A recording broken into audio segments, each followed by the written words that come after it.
ان الحمد للہ نحمده ونستعینه ونستغفره ونعوذ باللہ من شرور انفسنا ومن سیئات اعمالنا من يهده الله فلا مضل له ومن يضلله فلا هادي له واشهد ان لا اله الا الله وحده لا شريك له واشهد ان محمدا عبده ورسوله اما بعد فان خير الحديث كتاب الله وخير الهدي هدي محمد صلى الله عليه وسلم وشر الأمور محدثاتها وكل محدثة بدعة وكل بدعة ضلالة وكل ضلالة في النار. أعوذ بالله السميع العليم من الشيطان الرجيم من همزه ونفخه ونفثه. بسم الله الرحمن الرحيم. رب اشرح لي صدري ويسر لي أمري واحلل عقدة من لساني يفقهوا قولي. بسم الله الرحمن الرحيم. ان اللہ وملائکتہ یصلون علی النبی یا ایھا الذین آمنوا صلوا علیہ وسلموا تسلیما. اللہم صل علی محمد وعلی آل محمد کما صلیت علی ابراہیم وعلی آل ابراہیم انک حمید مجید. اللہم بارک علی محمد وعلی آل محمد کما بارکت علی ابراہیم وعلی آل ابراہیم انک حمید مجید. قرآن کلاس نمبر 121 میں آج انشاءاللہ تعالی ہم سورۃ الاعراف کی آیت نمبر 179 سے لے کر 181 تک یعنی 3 آیات کا ترجمہ اور اس کی تشریح سننے کی سعادت حاصل کریں گے. اور آج پرٹیکولر وہ قرآن پاک کی ایک اور اہم ترین آیت سورۃ الاعراف آیت نمبر 180 بھی آئے گی. وَلِلَّهِ الْأَسْمَاءُ الْحُسْنَى فَادْعُوهُ بِهَا. اللہ ہی کے لیے ہیں تمام اچھے نام اور ان ناموں کے ذریعے اس کو پکارو. یعنی یہ بھی صحیح توسل اور وسیلہ کی ایک شکل ہے. اللہ کے اسماء کے ذریعے، اسماء اعظم کے ذریعے اللہ کی طرف دعا میں متوجہ ہونا. اور چونکہ آج کل میڈیا میں استخارہ اور یہ اسم اعظم اور ذکر اور اذکار اس قسم کے لوگ اپنی طرف سے لوگ پروپیگیٹ کر رہے ہیں کتاب و سنت کی تعلیمات کو چھوڑ کر، اس لیے آج انشاءاللہ تعالی اس آیت پہ میں ڈیٹیل سے گفتگو کروں گا. بہرحال اس سے پہلے بھی ایک آیت ہے، اس کو بھی پڑھ لیتے ہیں اور پھر انشاءاللہ اس آیت کو ہم ڈسکس کریں گے. اور پھر ہماری یہ گفتگو انشاءاللہ مسئلہ نمبر 82 کے نام سے اہل سنت پاک.com پہ اپلوڈ ہوگی اور اس کا عنوان ہوگا اسم اعظم، اذکار، سنت وظائف، اذکار اور دعا کے صحیح احکام و مسائل. یہ انشاءاللہ تعالی آج ہم ڈسکس کریں گے. بسم اللہ الرحمن الرحیم.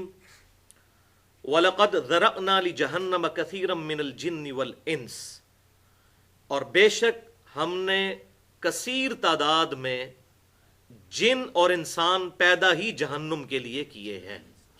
استغفر اللہ واتوب الیہ والعیاذ باللہ تعالی.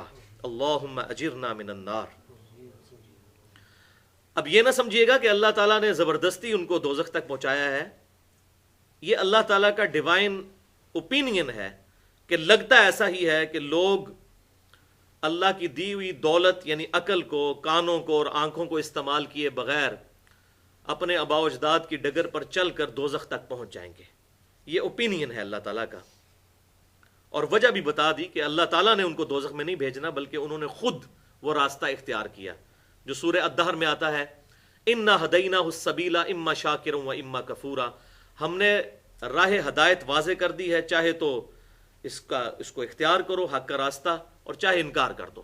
یہ انسان کی اپنی چوائس ہے، وہ اپنی ول کے ساتھ اللہ تعالیٰ کو چوائس کرتا ہے یا ڈینائی کرتا ہے.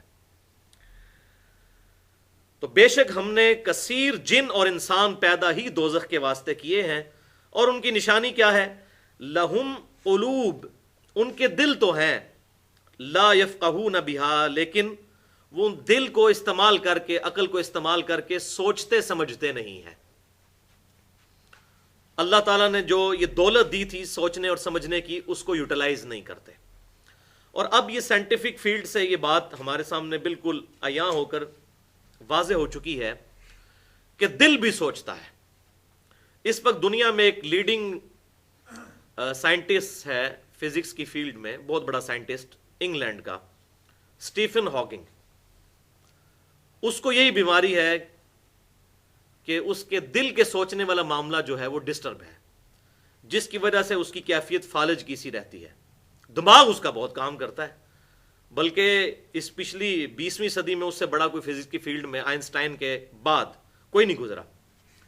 تو اس شخص کے علاج کے دوران یہ ٹروتھ ریویلڈ ہوا کہ دل بھی سوچتا ہے، اور الحمدللہ قرآن پاک دل اور عقل دونوں چیزوں کے بارے میں کہتا ہے کہ یہ اللہ تعالیٰ نے 2 انسٹرومنٹ انسان کو دیے ہیں سمجھنے کے لیے.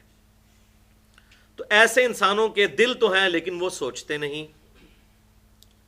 بلکہ یوں سمجھ لیں کہ جس طرح جسم کا جو سینٹرل پوائنٹ ہے وہ دماغ ہے، اس طرح روح کا سینٹرل پوائنٹ جو ہے وہ قلب ہے، دل. تو یہ دونوں انسٹرومنٹ ہیں. وَلَهُمْ أَعْيُنٌ، ان کی آنکھیں تو ہیں، لا يُبْصِرُونَ بِهَا، لیکن وہ ان آنکھوں سے دیکھنا نہیں دیکھتے جو دیکھنا چاہیے. عبرت ہونی چاہیے نگاہوں میں. وَلَهُمْ آذان، اور ان کے کان تو ہیں، لا يَسْمَعُونَ بِهَا، لیکن ان کانوں کو استعمال نہیں کرتے سننے کے لیے. أُولَئِكَ كَالْأَنْعَامِ بَلْ هُمْ أَضَلُّ، یہ آگے اللہ کی طرف سے گاڑا فتویٰ کہ یہ لوگ چوپائے ہیں، جانوروں کی مانند ہیں. بل ہم اضل، بلکہ ان سے بھی گئے گزرے ہیں. جو اپنی عقل کو استعمال نہ کریں، اپنے کانوں کو استعمال نہ کریں، اپنی آنکھوں کو استعمال نہ کریں، اپنے شعور کو استعمال نہ کریں، وہ جانوروں سے بھی بدتر ہیں. یہ قرآن کا فتویٰ ہے. اولئک هم الغافلون، اور یہی تو لوگ ہیں غافل. دراصل انسٹرومنٹس موجود ہیں لیکن ان کو استعمال نہیں کرتے. بھائیو، قرآن پاک وہ واحد کتاب ہے جس نے انسانیت کو توہمات سے ہٹا کر عقل کے اوپر چیزوں کی بنیاد رکھنے کی ترغیب دلائی ہے. چنانچہ 10 کمانڈمنٹس جو سورہ بنی اسرائیل میں آتی ہیں ان میں 9th کمانڈ ہی یہی ہے. سورہ بنی اسرائیل آیت نمبر 36، وَلَا تَقْفُ مَا لَيْسَ لَكَ بِهِ عِلْم، اے انسان کسی ایسی چیز کی پیروی مت کر جس کے بارے میں تو نے علم ابھی تک حاصل نہیں کیا. بغیر علم کے پیروی نہیں کرنی. ان السمع والبصر والفؤاد كل اولئک کان عنہ مسئولا، بے شک کان، آنکھیں اور عقل، ان کے بارے میں پوچھا جائے گا کہ ان کو استعمال کر کے حق بات حاصل کرنے کی کوشش کیوں نہیں کی. اسی طریقے سے اللہ تبارک و تعالیٰ ایک اور مقام پر ارشاد فرماتا ہے، بسم اللہ الرحمن الرحیم، انما یستجیب الذین یسمعون، بے شک حق بات وہی لوگ قبول کرتے ہیں جو اپنے کان سے بات سن لیتے ہیں. والموتى يبعثهم الله ثم الیہ یرجعون، اور جو مردے ہیں یعنی جو اپنی عقل استعمال نہیں کرتے، اللہ تعالیٰ نے ان کو مردوں کی طرح کہا ہے. ان کو تو اب قیامت والے دن ہی ہوش آئے گی جب اللہ تعالیٰ ان کو اٹھائے گا، لیکن اس وقت ہوش آنے کا فائدہ کوئی نہیں. کافروں کی اللہ تعالیٰ نے سب سے نٹوریس چیز بیان کرتے ہوئے قرآن پاک میں ارشاد فرمایا، وقال الذین کفروا لا تسمعوا لهذا القرآن والغوا فیہ لعلکم تغلبون، اور کافر کہتے ہیں کہ یہ قرآن جب پڑھا جا رہا ہو تو اسے مت سنا کرو اور اس میں شور و غوغا کر دیا کرو تاکہ تم غالب آ جاؤ. یعنی بات سننی نہیں. جو آج اکثر لوگ میرے بارے میں بھی کہتے ہیں جی علی دی گل نہیں سننی، تو یہ جو لوگ بات سننے سے منع کرتے ہیں یہ سب سے بڑے مجرم ہیں، اور اس سے بڑے مجرم وہ ہیں جو ان کی باتوں میں آ کر یہ کام کر بیٹھے. جہاں دنیا کا نقصان ہو رہا ہو وہاں تو انسان کسی کی بھی بات نہیں سنتا، اور جہاں دین کا نقصان ہو رہا ہو وہاں ہر بندے کی بات سن لیتا ہے. تو اللہ تعالیٰ فرما رہا ہے کافروں کا یہ ہیلہ ہی یہی تھا کہ قرآن نہ سنو. اور پھر قیامت کے دن کا اللہ تعالیٰ نے سورۃ الملک میں نقشہ کھینچا ہے، وَقَالُوا لَوْ كُنَّا نَسْمَعُ أَوْ نَعْقِلُ مَا كُنَّا فِي أَصْحَابِ السَّعِيرِ، کہ قیامت والے دن دوست کی جب دوزخ میں پہنچ جائیں گے تو کہیں گے کاش لَوْ كُنَّا نَسْمَعُ أَوْ نَعْقِلُ، کاش ہم نے دنیا میں بات کان لگا کے سنی ہوتی یا عقل استعمال کی ہوتی تو آج ہم دوزخ میں نہ پہنچتے. تو اللہ تعالیٰ اس پر کامنٹس دے گا، فَاعْتَرَفُوا بِذَنبِهِمْ فَسُحْقًا لِأَصْحَابِ السَّعِيرِ، انہوں نے اپنے اصلی جرم کا اعتراف کر لیا ہے، پس دوزخیوں پر پھٹکار ہو. اب اس وقت اصلی جرم ماننے سے مسئلہ حل تو کوئی نہیں ہونا، جو اللہ تعالیٰ کی ڈیوائن سزا ہے وہ تو مل کے رہنی ہے، وَلِعَوْذُ بِاللَّهِ تَعَالَى. بہرحال یہ عقل اتنی بڑی دولت ہے کہ انسان اس دولت کے ذریعے انبیاء اکرام علیہ السلام کی دعوت نہ بھی پہنچی ہو تب بھی حق تک پہنچ سکتا ہے. اور اس کانٹیکسٹ میں آج سے تقریباً 1.25 سال پہلے میں نے گفتگو کی تھی جو ابھی تک ہم نے یوٹیوب پہ اپلوڈ نہیں کی، انشاءاللہ اب کر دیں گے 1-2 دن تک. مسئلہ نمبر نیو 64 کے نام سے، اور وہ ہے انسان کے حصول ہدایت کے 5 سٹیپس سورہ آل عمران کے آخری رکوع کی روشنی میں. ان میں سے 4 سٹیپس جو ہیں وہ ایسے ہیں جو انسان نبی کی دعوت کے بغیر بھی طے کر سکتا ہے، اور اگر نبی کی دعوت نہ بھی پہنچی وہ 4 سٹیپ طے کرنے کے بعد جنت کا حقدار ہو جائے گا. ہاں، جب نبی کی دعوت پہنچ گئی تو 5ویں نمبر پر پھر نبی پر بھی ایمان لانا ضروری ہوگا. وہ تقریباً 66 منٹ کی گفتگو ہے، وہ انشاءاللہ ہم اپلوڈ کر دیں گے، اور اس میں وہ کس طرح یہ سٹیپ طے کیے جاتے ہیں، قرآن پاک کس طرح عقل کو جھنجھوڑتا ہے کہ تم زمین و آسمان کی یہ ساری پیدائش پر غور کر کے اور یہ فزیکل فینومینا آف نیچر پہ غور کر کے اللہ تعالیٰ تک پہنچ سکتے ہو بغیر وحی کے بھی. اسی لیے ہر شخص اللہ تعالیٰ کی بارگاہ میں قیامت والے دن اکاؤنٹیبل ہے. جو اخلاقی حص اللہ تعالیٰ نے انسان کے اندر رکھ دی ہے، ہر انسان خواہ اس تک کسی نبی کی تعلیمات پہنچی ہوں یا نہ پہنچی ہوں، جھوٹ بولنے کو برا اور اچھا سمجھتا ہے، سچائی بولنے کو. کسی کو دھوکہ دینے کو برا اور کسی کے ساتھ خیرخواہی کرنے کو وہ اچھا سمجھتا ہے. تو یہ ہماری جبلت اور ہماری انسٹنکٹ میں جو اللہ تعالیٰ نے مادہ ودیت کر دیا ہے، اس کی وجہ سے ہم اکاؤنٹیبل ہیں کہ قیامت والے دن اللہ تبارک و تعالی ہمیں پکڑ سکے. اس کے بغیر بھی انسان وحی کی تعلیمات کے بغیر بھی اللہ تعالیٰ تک پہنچ سکتا ہے. وہی تو پھر نور علی نور ہے. تو اس میں میں نے ڈیٹیل سے گفتگو اسی لیکچر میں کی ہے، وہ انشاءاللہ اپلوڈ ہو جائے گا. اب آتے ہیں جناب اس آیت کی طرف جس پہ اب ہماری بقیہ گفتگو انشاءاللہ ڈیٹیل کے ساتھ ہوگی. پہلے ہم ترجمہ پڑھ لیتے ہیں ان 2 آیات کا، اور اس کے بعد انشاءاللہ تعالی ڈیٹیل سے اس کو ڈسکس کریں گے، باقی اپنا جو ٹائم بچ گیا ہے اس میں. وَلِلَّهِ الْأَسْمَاءُ الْحُسْنَى، اور اللہ ہی کے لیے ہیں تمام اچھے نام. فَادْعُوهُ بِهَا، پس اس سے دعا کرو اس کے ناموں کے ذریعے، اس کو پکارو اس کے ان اچھے ناموں کے ذریعے. وَذَرُوا الَّذِينَ يُلْحِدُونَ فِي أَسْمَائِهِ، اور جو لوگ اللہ تعالیٰ کے ناموں میں کجروی اختیار کرتے ہیں ان کو ان کے حال پر چھوڑ دو. سَيُجْزَوْنَ مَا كَانُوا يَعْمَلُونَ، ان قریب جو انہوں نے کرتوت کیے ہیں ان کی وہ سزا پا جائیں گے. یعنی جو اللہ تعالیٰ کے ناموں میں کجروی اختیار کرتے ہیں. تعویل خاص کے اعتبار سے تو مشرکین عرب کے بارے میں ہے کہ انہوں نے اللہ تعالیٰ کے ناموں کے خود سے مونس رکھ لیے تھے. اللہ تعالیٰ کا نام ہے العزیز، تو انہوں نے اس سے مونس عزا نام کا ایک بت ڈیوائز کر لیا تھا اس کی مونس بنا کے، جبکہ اللہ تبارک و تعالیٰ کی تو کوئی بیوی نہیں ہے، نہ اللہ تعالیٰ کی کوئی بیٹی ہے، نہ بیٹا ہے. اللہ تو احد ہے، اکیلا ہے. اللہ صمد، لم یلد ولم یولد ولم یکن لہ کفوا احد، اور اس کی برابری کا کوئی بھی نہیں ہے. تو اس طرح کی کجروی انہوں نے اللہ تعالیٰ کے اسماء میں اختیار کر لی تھی. تو اللہ تعالیٰ فرما رہا ہے ان کا انجام تو عنقریب یہ قیامت والے دن دیکھ لیں گے. لیکن سائملٹینیس کنٹراسٹ، ہمیشہ حق پرست لوگ دنیا میں موجود رہیں گے. وَمِمَّنْ خَلَقْنَا أُمَّةٌ يَهْدُونَ بِالْحَقِّ، ہم نے ایسی امت بھی پیدا کی ہے جو حق کی طرف رہنمائی کرتی ہے. اہل حق ہمیشہ دنیا میں رہیں گے. وَبِهِ يَعْدِلُونَ، اور وہ حق کے ساتھ عدل و انصاف بھی کرتے ہیں. تو اہل حق سے دنیا کبھی خالی نہیں ہوگی، اہل حق ہمیشہ اس دنیا پر موجود رہیں گے. یہ 2 آیات انشاءاللہ تعالی اب اس کانٹیکسٹ میں ڈیٹیل سے گفتگو کروں گا. قرآن پاک اپنے بند کر دیجئے، اب ڈیٹیل کے ساتھ انشاءاللہ یہ اسماء اعظم کے حوالے سے ڈسکشن ہوگی. تو یہ ہم نے جو سورۃ الاعراف کی آیت نمبر 180 پڑھی، وَلِلَّهِ الْأَسْمَاءُ الْحُسْنَى، اللہ ہی کے لیے ہیں سارے اچھے نام.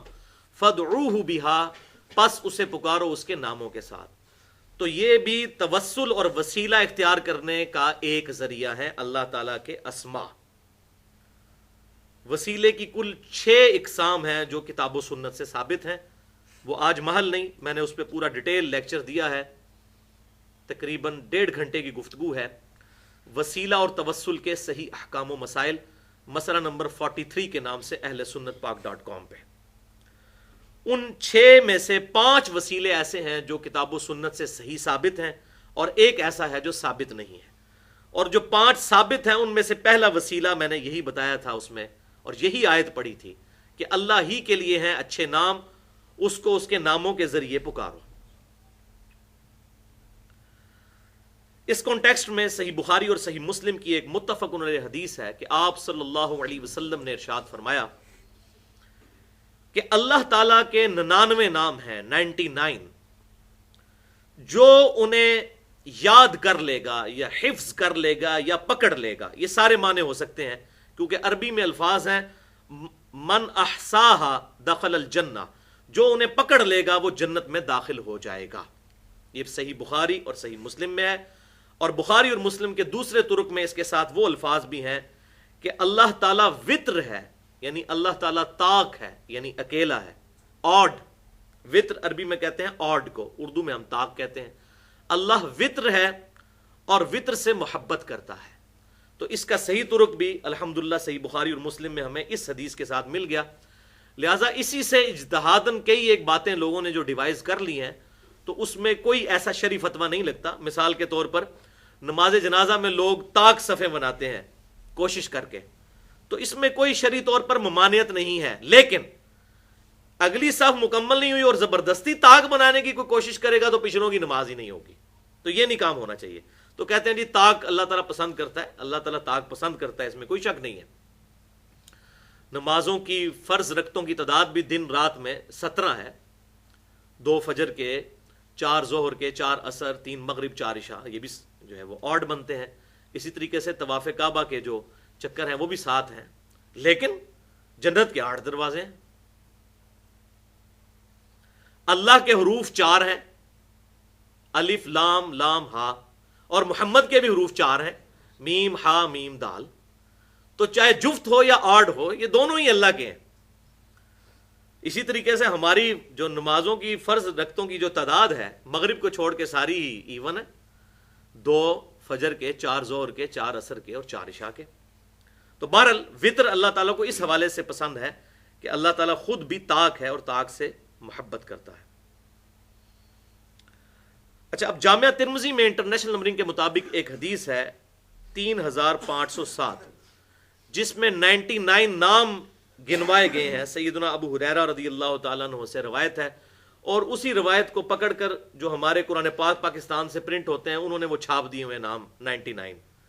قرآن کے شروع میں 99 نام اللہ تعالیٰ کے، اور قرآن کے اینڈ پہ نبی صلی اللہ علیہ وسلم کی طرف 99 نام انہوں نے منسوب کیے ہوئے ہیں، حالانکہ دونوں طرف جو نام ہے ان میں سے اکثر نام کتاب و سنت سے ثابت نہیں ہے۔ اور وہ جو روایت ہے 3507، وہ تمام محدثین کے نزدیک پکی ضعیف روایت ہے۔ اس میں ولید بن مسلم مدلس ہیں اور ان سے روایت کر رہے ہیں، اس کے علاوہ بھی کئی ایک سکم موجود ہیں۔ تو وہ روایت کسی بھی محدث، چاہے وہ قدیم محدث ہوں یا آج کے دور کے محدث ہوں، شیخ البانی ہوں یا شیخ زبیر علی زئی ہوں رحمہم اللہ، کوئی بھی اس کو اصول محدثین پر صحیح نہیں سمجھتا۔ تو یہ 99 نام ضروری نہیں کہ اللہ تعالیٰ کے 99 ہی نام ہیں، اللہ تعالیٰ کے سینکڑوں نام کتاب و سنت سے ثابت ہے۔ تو 99 کا عدد بعض محدثین اس طرف بھی گئے کہ اس سے مراد کثرت بھی ہو سکتی ہے، کہ کثرت سے نام ہے، ان ناموں کے ذریعے اللہ تعالیٰ کو پکارا جائے۔ اور اگر کوئی 99 کی بات بھی کرتا ہے تو وہ خاص کوئی ڈیفائن نہیں ہے کہ کون سے 99 ہے، کوئی سے بھی 99 جو صحیح سند سے ثابت ہو۔ اس معاملے میں اگر کسی کو شوق ہو تو شیخ زبیر علی زئی رحمہ اللہ نے شرح حدیث جبریل کی ہے، جو بخاری اور مسلم کی متفق علیہ حدیث ہے، حدیث جبریل، صحیح مسلم کی بلکہ کتاب الایمان میں پہلی حدیث ہی یہی ہے۔ اس کی جو شرح ایک عرب عالم نے وہ اس کی شرح لکھی تھی، اس کا اردو ترجمہ کیا اور ساتھ تحقیق بھی کی۔ اس کتاب کے اینڈ پہ انہوں نے 99 نام قرآن پاک اور صحیح الاسناد احادیث سے جمع بھی کی ہیں. وہ الحمدللہ کتاب میرے پاس ہے. انٹرنیٹ پہ بھی جو یہ ویب سائٹ ہے kitabussunnah.com، اس پہ PDF اس کا رکھا ہوا ہے، اس کو ڈاؤن لوڈ کریں تو وہ 99 کے 99 نام، ایک ایک نام کے آگے لکھا ہے یہ فلاں آیت سے ہے، یہ فلاں حدیث سے ہے، پورے ریفرنس کے ساتھ الحمدللہ تخریج اور تحقیق کے ساتھ انہوں نے نقل کر دیا ہے. اور کچھ تو ہمیں پتہ بھی ہے. سورۃ الحشر کی آخری 3 آیات کے اندر هو اللہ الذی لا الہ الا هو عالم الغیب والشہادۃ هو الرحمن الرحیم، هو اللہ الذی لا الہ الا هو الملک القدوس السلام المؤمن المہیمن العزیز الجبار المتکبر سبحان اللہ عما یشرکون، هو اللہ الخالق البارئ المصور له الاسماء الحسنى یسبح له ما فی السماوات والارض وهو العزیز الحکیم. تو کتنے اسماء اس کے اندر بھی آگے. اسی طریقے سے سورۃ الحدید میں بھی آتا ہے والاول والآخر والظاہر والباطن. تو قرآن پاک میں کافی سارے نام موجود ہیں اور احادیث کے اندر بھی. تو یہ 99 سے زیادہ بن جاتے ہیں. اب رہا مسئلہ یہ جو قرآن پرنٹ ہوتے ہیں اس کے اندر جو نام لکھے ہوئے ہوتے ہیں اللہ تعالیٰ کے اور نبی صلی اللہ علیہ وسلم کے، تو ان میں سے کئی ایک نام ثابت ہی نہیں ہے. خصوصاً نبی صلی اللہ علیہ وسلم کی طرف جو نام منسوب کیے ہوئے ہیں، آپ صلی اللہ علیہ وسلم کے بھی کئی ایک نام، درجنوں نام قرآن پاک اور بخاری اور مسلم سے ثابت ہیں. لیکن یہ جو حروف مقطعات کے ساتھ سلوک کیا گیا، یاسین، طٰہٰ، حامیم، جس کا ترجمہ بتایا ہی نہیں گیا، وہ پکڑ کر نبی صلی اللہ علیہ وسلم کے مبارک ناموں میں لکھ دیا ہوا ہے. اور ایون ہمارے تو سب کانٹیننٹ میں، انڈیا، پاکستان اور بنگلہ دیش کے اندر لوگوں نے نام اپنے بچوں کے یاسین رکھے ہوتے ہیں. کئی لوگوں کے نام ہیں یاسین، حالانکہ اس کا مطلب ہی پتہ نہیں. جب مطلب پتہ نہیں تو اس کا نام کیسے رکھا جا سکتا ہے؟ تو یہ بہت کریٹیکل ایشو ہے اس حوالے سے. اچھا، بعض لوگ اب اس آیت وَلِلَّهِ الْأَسْمَاءُ الْحُسْنَى فَادْعُوهُ بِهَا، اس کے تحت یہ کہتے ہیں کہ اللہ تعالیٰ کے لیے گاڈ کا لفظ یا خدا کا لفظ نہیں بولا جا سکتا، کیونکہ یہ کتاب و سنت سے ثابت نہیں ہے. تو یہ بات یاد رکھیے، یہ اللہ تعالیٰ کا ہم نے کوئی اسم نہیں رکھا، بلکہ اللہ تعالیٰ کے ناموں کی ٹرانسلیشن کی ہے اور اس کو سمجھانے کی کوشش کی ہے. نام اس کا گاڈ نہیں رکھا. اب ایک انگلش جاننے والے کو بتانا پڑے گا گاڈ، فارسی جاننے والے کو خدا بتانا پڑے گا.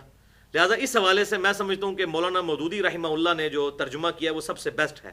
لا الہ الا اللہ کا انہوں نے ترجمہ کیا ہے اللہ کے سوا کوئی خدا نہیں، یعنی الہ کی ٹرانسلیشن انہوں نے خدا کی ہے، کیونکہ فارسی لینگویج میں جس کو پوجا جائے اس کو کہتے ہیں خدا. سب سے سپریم جو ہے اس کے لیے خدا کا لفظ. تو انہوں نے اللہ کا نام بھی چینج نہیں کیا، اللہ کے سوا کوئی خدا نہیں. یہ بہت زبردست ترجمہ کیا. اسی طریقے سے گاڈ، اس میں کوئی حرج نہیں. اور یہ میں اس لیے بول رہا ہوں کہ آج کل کچھ خصوصاً جو سلفی اسکالرز ہیں اور خصوصاً جو سعودی عرب میں بیٹھ کے تقریریں کرتے پھر رہے ہیں، انہوں نے ڈاکٹر ذاکر نائک کے اوپر فتویٰ لگا دیا کہ جی ڈاکٹر ذاکر نائک کو، یہاں تک انہوں نے ایسی بدتمیزی کے الفاظ، ہمیں بھی ڈاکٹر ذاکر نائک سے کئی ایشوز پہ اختلاف ہے علمی، لیکن اس کی یہ رزلٹ نہیں نکالنا چاہیے کہ ان کی علمی خدمات کو 0 سے ضرب دے دیا جائے. علمی طریقے سے اختلاف واضح کیا جائے. تو انہوں نے ڈاکٹر ذاکر نائک کے بارے میں تقریر ریکارڈ کروائی اور میں نے وہ تقریر خود سنی. اس میں وہ کہتے ہیں کہ ڈاکٹر صاحب آپ کمپاؤنڈر ہیں، آپ کا نام، آپ کا کام ہے ٹیکے لگانا، آپ ٹیکے لگائیں، آپ کتاب و سنت کی دعوت کیوں دیتے ہیں؟ یہ ایک سلفی اہل حدیث عالم انڈیا کے مراج ربانی صاحب، ان کے میں نے الفاظ سنے ہیں.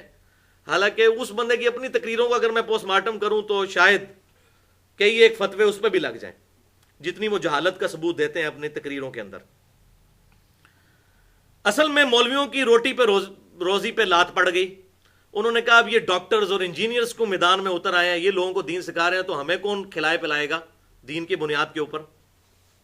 اور یہ لوگ والنٹیئرلی دین کا کام کر رہے ہیں. تو انہوں نے یہ کہنا شروع کر دیا. اور دوسری طرف عوام کو یہ کہتے ہیں جی کتاب و سنت خود پڑھو، حق حاصل کرو. تو بھائی ڈاکٹر ذاکر نائک ٹھیک ہے، اس بعض اوقات عربی بھی غلط پڑھ دیتا ہے، آیات تو بالکل اس کی غلط ہی پڑھتا ہے وہ، کیونکہ اس نے وہ اس طریقے سے حاصل بھی نہیں کی تعلیم. کم از کم پروننسیشن تو اس کو صحیح کرنی چاہیے. ان تمام چیزوں کے باوجود وہ جو علمی خدمت کر رہا ہے وہ بالکل ٹھیک ہے. اور ماشاءاللہ جس طریقے سے انہوں نے دعوت حق بلند کی ہے ہندوؤں کے اندر، کرسچنز کے اندر، جیوز کے اندر، مجھے یہ کہنے میں کوئی عار نہیں کہ اس وقت دنیا پہ اللہ کی حجتوں میں سے ایک حجت ہیں وہ، الحمدللہ.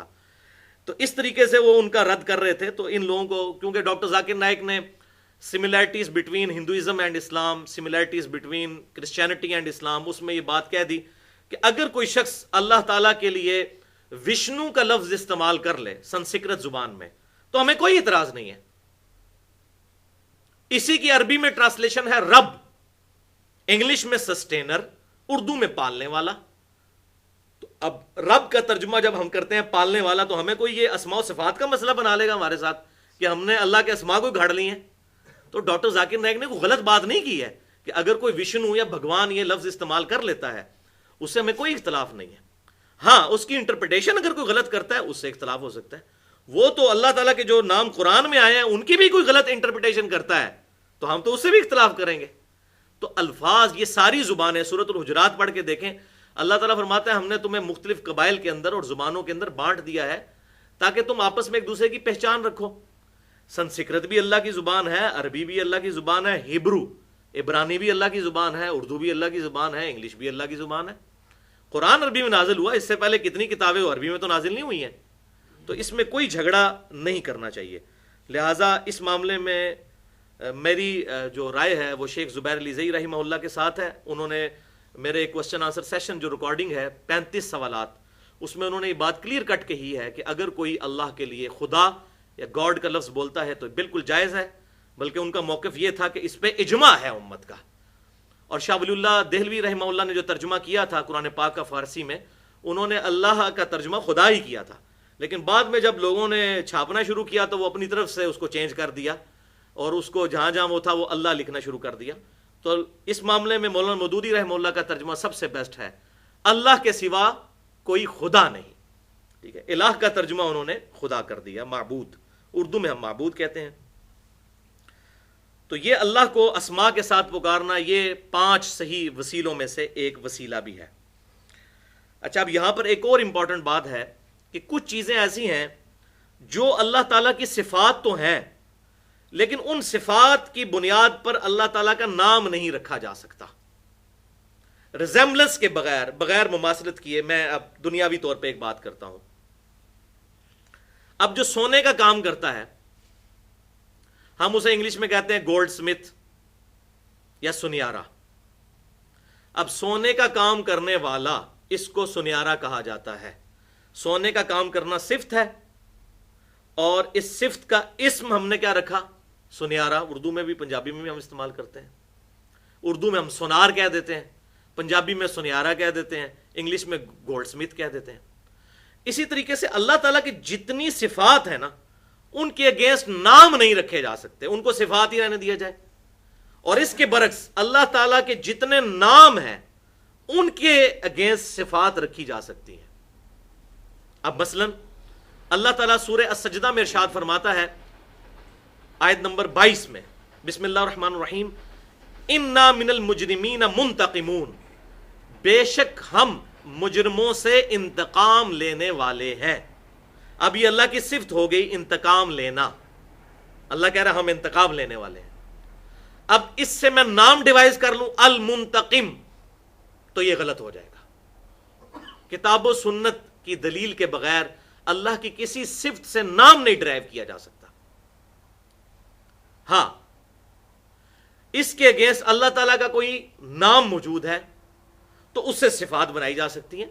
جیسے نام ہے الرحیم تو آپ اس کے آگے صفات بناتے جائیں، رحم کرنے والا، رحم فرمانے والا، شفقت فرمانے والا، جتنی مرضی صفات بناتے جائیں. صفات بنائی جا سکتی ہیں لیکن صفات جو ہیں ان کے اگینسٹ نام نہیں بنائے جا سکتے. اور لاجیکل ہے کیونکہ نام جو موجود ہے اس کی ایکسپلینیشن کرنے کے لیے صفت بنانی پڑے گی، جبکہ صفت جو موجود ہوگی اس کی اگینسٹ نام ڈیوائز کرنا بیسیکلی پھر وہ قرآن و سنت والا فتویٰ اس پہ لگ جائے گا، کیونکہ اللہ تعالیٰ نے اپنے نام خود ڈیفائن کیے ہوئے ہیں. وَلِلَّهِ الْأَسْمَاءُ الْحُسْنَى فَادْعُوهُ بِهَا. تو ترجمے کے معنوں میں اگر کوئی شخص کرتا ہے تو وہ بالکل ٹھیک ہے. سسٹینر کر لیتا ہے رب کا ترجمہ، یا سنسکرت میں وشنو کہہ لیتا ہے، یا اردو میں پالنے والا کہہ لیتا ہے، تو اس میں کوئی حرج نہیں ہے الحمدللہ.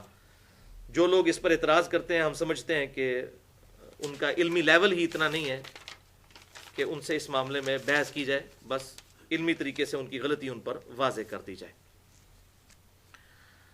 اب اسماء اعظم کے کانٹیکسٹ میں کہ اللہ تعالیٰ کے اسم اعظم کون سے ہیں، کیونکہ آج کل ٹی وی پہ بڑی ڈسکشن چل رہی ہوتی ہے، وہ لوگ وظیفے دے رہے ہوتے ہیں یہ اسم اعظم پڑھ لیں تو یہ ہو جائے گا تو وہ ہو جائے گا، اور یہ استخارہ کر لیں اور یہ اس طریقے سے.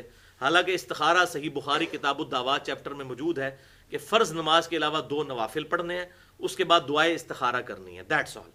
کوئی اس میں نہیں لکھا ہوا کہ خواب آئے گی اور یہ سبز رنگ نظر آئے گا اور سرخ رنگ نظر آئے گا، بس اس دعا میں ہی موجود ہے کہ اے اللہ اگر یہ معاملہ میرے لیے بہتر ہے تو میرا دل اس کی طرف متوجہ کر دے اور حالات میرے لیے سازگار کر دے، اور اگر یہ میری دین دنیا اور معیشت کے اعتبار سے میرے لیے فائدہ مند نہیں ہے تو اس کام کو مجھ سے پھیر دے اور مجھے اس کام سے پھیر دے اور پھر مجھے اس پہ راضی بھی کر دے اپنی تقدیر پہ، دیٹس آل۔ یہ دعا ہے، وہ اللہ تعالیٰ خود بخود اس معاملے کو سیدھا کر دے گا، یا اگر اس معاملے کو ختم کرنا ہے تو انسان کے لیے ایسے حالات پیدا کر دے گا۔ اس کے علاوہ استخارہ اور کچھ نہیں ہے، یہ تسبیح کے ذریعے استخارہ، اور اللہ معافی دے آج کل تو آن لائن استخارہ ہو رہا ہے، حالانکہ استخارہ جو ہوتا ہے وہ انسان نے خود کرنا ہوتا ہے، کوئی شخص کسی کی طرف سے استخارہ نہیں کر سکتا۔ اس استخارے کی دعا جو صحیح بخاری کتاب الدعوات میں آئی ہے اس میں تو الفاظ ہی ہیں کہ اللہ میں تیری طرف متوجہ ہوتا ہوں۔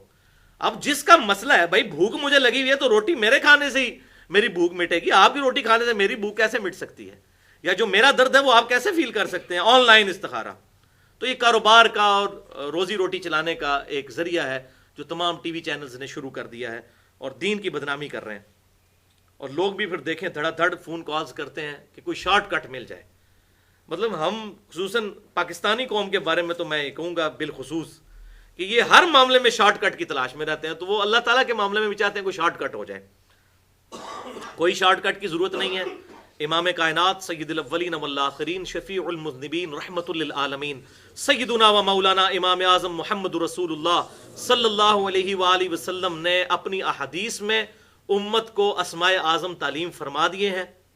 اسی کانٹیکسٹ میں انشاءاللہ 10 صحیح الاسناد احادیث پیش کروں گا، اور پھر انشاءاللہ اسی بھی ہمارا لیکچر بھی کنکلوڈ ہو جائے گا۔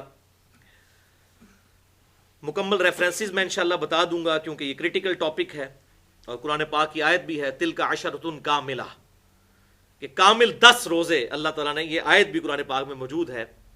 جو بندہ قربانی نہیں کر سکتا حج تمتع کے موقع پر، اس کے پاس استطاعت نہیں ہے تو 10 روزے رکھ لے، تو اس کے اینڈ پہ آتا ہے تلک عشرۃ کاملہ، 7 روزے جو ہیں وہ حج کے دنوں میں اور 3 گھر جا کر رکھنے ہیں۔ پھر اللہ تعالیٰ نے اس پہ ورڈک دی ہے تلک عشرۃ کاملہ، یہ پورے ہو گئے 10۔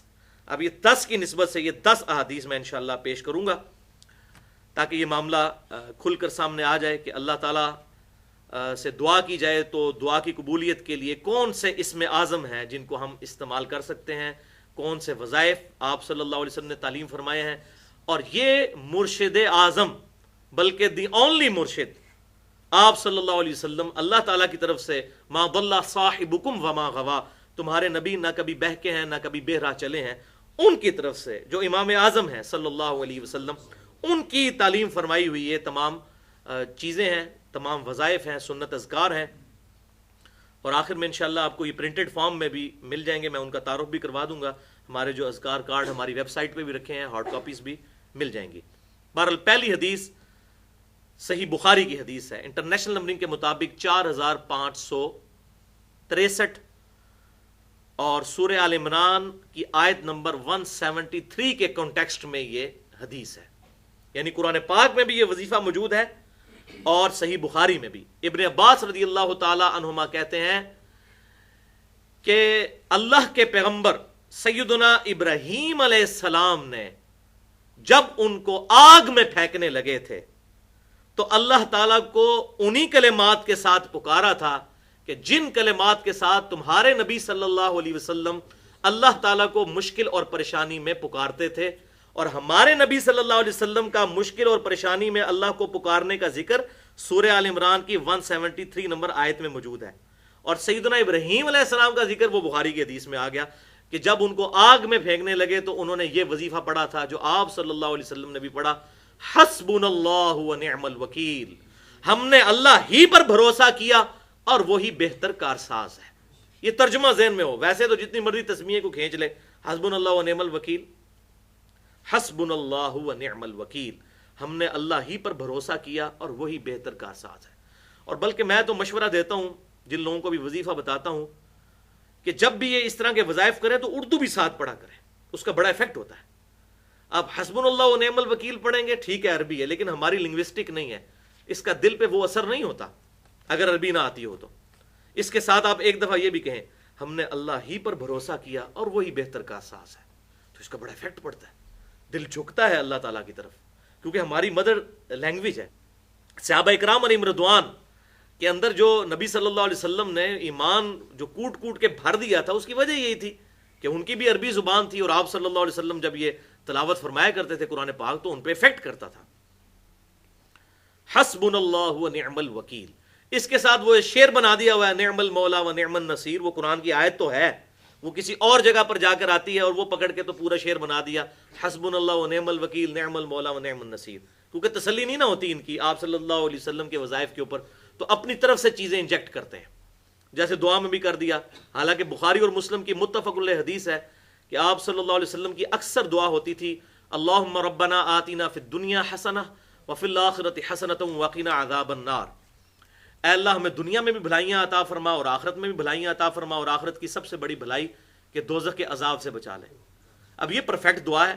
اب مولویوں نے سال لگا دی واقعنا عذاب القبری، واقعنا عذاب الحشری، واقعنا عذاب المیزان، فلاں فلاں فلاں.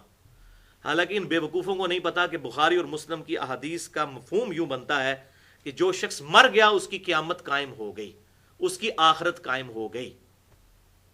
حیات النبی والے عقیدہ جو مسئلہ نمبر 5 ہے، اس میں میں نے ڈیٹیل سے اس طرح کی احادیث بتائی تھی. تو جو مر گیا اس کی آخرت قائم ہو گئی. تو مرتے ہی اب یہ ساری معاملات آخرت ہے، قبر بھی آخرت میں شامل، میزان عمل بھی آخرت میں شامل، پل صراط بھی آخرت میں شامل، کیونکہ مرتے ہی آخرت شروع ہو گئی. تو آپ صلی اللہ علیہ وسلم کی الفاظ کتنے پرفیکٹ ہیں، ربنا آتنا فی الدنیا حسنہ وفی الآخرۃ حسنہ. اس کے اندر امپلائڈ ہے، یہ ساری چیزیں موجود ہیں، کیونکہ آپ صلی اللہ علیہ وسلم نے فرمایا کہ مجھے اللہ تعالیٰ نے جوامع کلمات کے ساتھ مبعوث کیا ہے. بخاری اور مسلم کی متفق علیہ حدیث ہے.